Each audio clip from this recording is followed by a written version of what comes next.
Jinu Joseph, मुख्य संपादक modern plastics TV और मॉडर्न बिजनेस नेटवर्क की मेरे साथ है mister Namit Gupta, director of future x बहुत सारे एग्जीबिशंस ऑर्गेनाइज करता है इंडिया में और अलग अलग देशों में। सर आप बताइएगा फ्यूचर एक्स के बारे में, और आप जो एग्जीबिशंस ऑर्गेनाइज करते हो उसके बारे में बताइएगा सर। शुक्रिया जीनू जी। फ्यूचर एक्स हमने स्टार्ट करी थी 2011 में, और हमारा विज़न था कि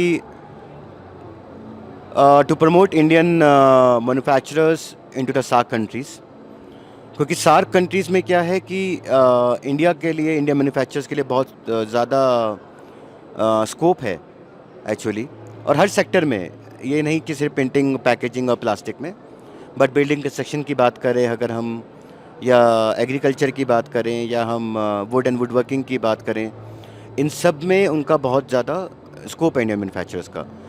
हम जो भी एग्जीबिशंस करते हैं वो नेपाल में करते हैं, बांग्लादेश करते हैं, भूटान करते हैं, ओमान कर रहे हैं, अभी अफ्रीका में हम युगांडा और तंजानिया कर रहे हैं, और इंडिया में हम चेन्नई में कर रहे हैं, पुणे में कर रहे हैं, और पंजाब और उड़ीसा में कर रहे हैं। और कौन से एग्जीबिशंस आप ऑर्गेनाइज करते हैं? सर देखिए, हम जो एग्जीबिशंस ऑर्गेनाइज करते हैं, हम बिल्डिंग कंस्ट्रक्शन का करते हैं, हम कंस्ट्रक्शन मशीनरी का करते हैं, हम would and would working technology का करते हैं, हम printing, packaging, plastic, paper processing का करते हैं, हम फार्मास्यूटिकल का करते हैं, हम इलेक्ट्रिकल एंड लाइटिंग का करते हैं, और एग्रीकल्चर और पोल्ट्री का करते हैं। और आपको इंडस्ट्री की डेवलपमेंट, जो रिसेंट डेवलपमेंट हो रहा है, आपको कैसा लग रहा है कि ये सारे इंडस्ट्री की डेवलपमेंट कैसा ग्रोथ हो रहा है? देखिए, आज की तारीख में जो आर्थिक स्थिति है सारे देशों की, वो थोड़ी सी ख़राब है, क्योंकि ग्लोबल इकनॉमी हम बात कर रहे हैं, क्योंकि रशिया और यूक्रेन का वार चल रहा है और ये सब चीज़ें हो रही हैं। बट फिर भी हमें क्या लगता है कि इन सब के बीच में कोविड आया, अब पूरा दुनिया जो है आज की तारीख में इंडियन मैन्युफैक्चरर्स को टारगेट कर रही है, वो उनसे सामान लेना चाहती है, एंड इवन इंडियन कंपनीज जो हैं आज वर्ल्ड वाइड रिकॉग्नाइज्ड हैं हर सेक्टर के अंदर। तो जितने भी सेक्टर के हम एग्जीबिशंस करते हैं, हमें लगता है कि वो सब सेक्टर का जो स्कोप है सार्क कंट्रीज़ में वो बहुत ज़्यादा है, क्योंकि अब बहुत सारे ये जो सार्क कंट्रीज़ हैं ये चाइनीज़ मटेरियल नहीं लेना चाहती हैं, ये चाहती हैं कि हम इंडिया से लें, क्योंकि इंडिया उनका क्या कहते हैं, नेबरिंग कंट्री है, और उनकी उनसे मित्रता भी है। तो इसीलिए, और इवन जैसे अभी श्रीलंका में हम सबको पता है कि इतना रिसेशन आया और वो सब चीज़ें हुई, India was the first country जो आगे बढ़ के आई। उन्होंने बोला कि हम इंडियन रुपीज़ में हम आप लोगों के साथ काम करना चाहते हैं, जिसको श्रीलंका ने हाँ किया। एंड मुझे लगता है कि अभी शायद 60 कंट्रियों में इंडियन रुपीज़ अब अलाउ कर दिया है एक्सपोर्ट के अंदर, जो पहले नहीं था। और दूसरा जो हमारे प्रधानमंत्री जी हैं, मोदी जी, उनका जो कहना है कि मेड इन इंडिया को प्रमोट करो, उन्होंने अभी यूपी में ग्लोबल समिट भी किया 2020। तो उन सबको देखते हुए मुझे लगता है कि इंडिया में कोई भी मैन्युफैक्चरिंग सेक्टर का सार्क कंट्रीज़ में बहुत ज़्यादा काम है। दूसरा, लोगों को शायद नहीं पता, सार्क कंट्रीज़ और इंडिया का आपस में साफ्टा एग्रीमेंट भी है।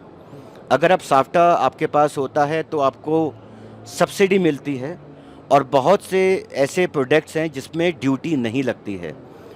आज अगर मैं एग्रीकल्चर की बात करूं, नेपाल के अंदर इंडिया से अगर कोई चीज़ आ रही है तो उसमें सिर्फ 1% ड्यूटी है।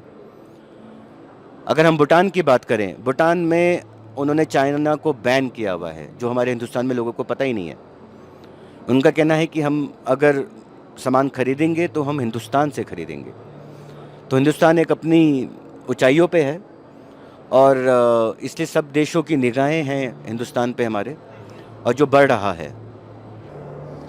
और आप क्या मैसेज देना चाहेंगे इंडस्ट्री को?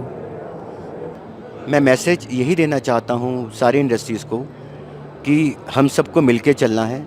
अपने जो हमारा देश है, इंडिया, उसको दुनिया को, हिंदुस्तान जो दुनिया को हमें दिखाना है कि हम लोग क्या हैं। हमारे यहाँ आज की तारीख में नई नई तकनीकें बन रही हैं, नई नई टेक्नोलॉजी बन रही है हर इंडस्ट्री के अंदर, और वो हम, मुझे लगता है कि हमें हर शहर में, हर कंट्री में हमें लेके जाना चाहिए, हमें एक्सपोर्ट को बढ़ाना चाहिए।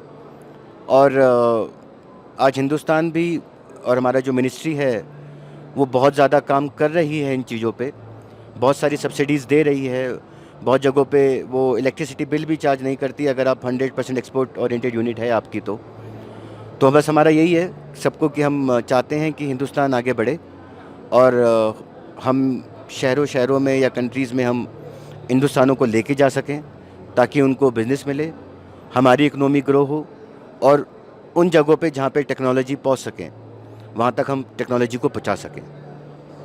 बहुत बहुत शुक्रिया नमित जी, आपके इतना इंसाइट और इन्फॉर्मेशन आपने दिया है उसके लिए।